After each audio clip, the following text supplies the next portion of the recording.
Thank you, Sylvan. Thank you very much. And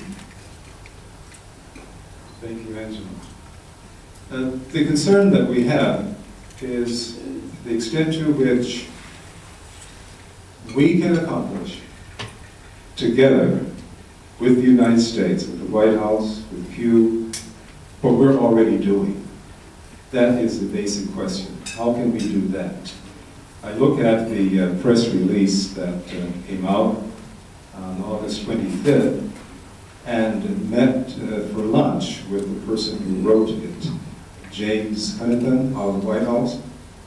And one of the first things that he wanted me to see and note very carefully in this was the first paragraph, in which it does indeed say what the authority of the White House is in establishing the monument. And he lists a number of things. Executive order, that's it, under available authorities, including by executive order or action under the Magnuson-Stevenson's Fishery Conservation Management Act, Outer Continental Shelf Lands Act, National Marine Sanctuaries Act, or the Antiquities Act.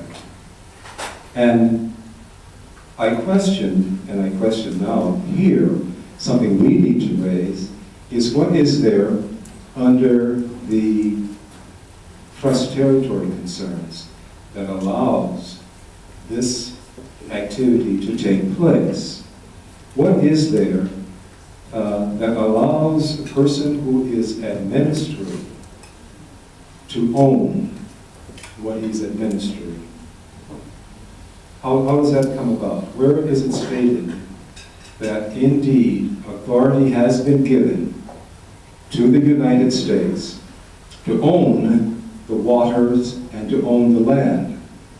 Well, we're told that there's no real concern about the land. Yes, certainly, the land is yours. But the water is not. We control the water. But where is there in the trust territory of the Pacific Islands a concern that the waters somehow are separated from the land?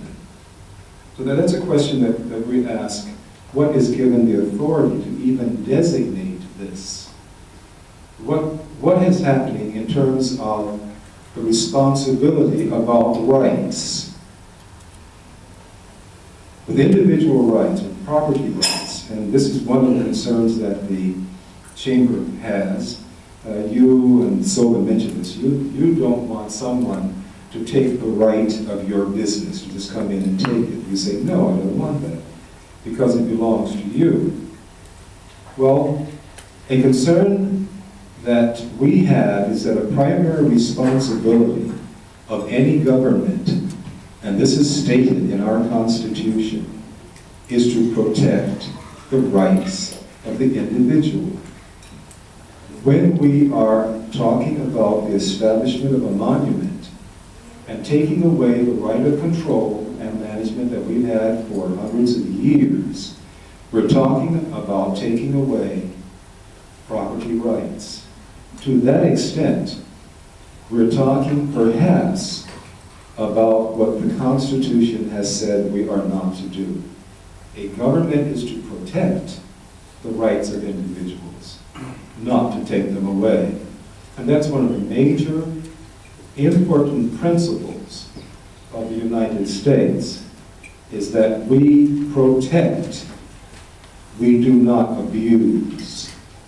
So it's on that grounds that we also raise an objection to the establishment, the making of a monument, particularly a monument that is not based on the same reason as the Grand Canyon, but a monument that is based on an expression of prestige.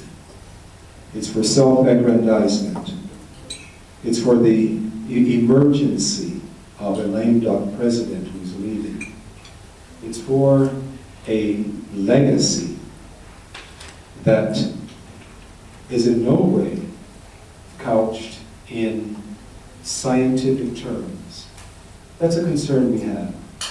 We have demonstrated and are demonstrating that we are managing these waters correctly and properly. We're managing them. We have been good stewards. We have demonstrated that we have chosen to be in political union with the United States. And in that political union, that we come as a sovereign people, that we come as a people who are worthy of negotiating and discussing. We come not as beggars, we come not as persons who have been conquered, and as such we request that we have negotiations going on. In my conversation with James Kanatan, the concern was we will begin discussions, we will begin assessments.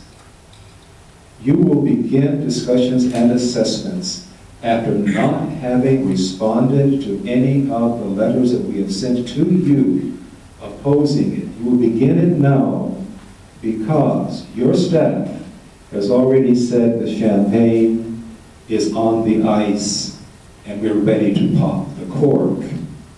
That you have made the decision so that you will continue to treat us then as has been done in other ways, where persons use the products of others as their own, and in that process of abrogating to one's self what one has not earned, one then functions in ways that our Constitution says you cannot. There are two groups of people who have the opportunity of it, taking what they have not earned. One group is called criminals, and the other group is called the government. And the Bill of Rights was established in such a way to protect us from that second group. That's one of the primary reasons and bases for this administration opposing the establishment of a monument in the Northern Islands. We're available for comments and questions later. Thank you for your time.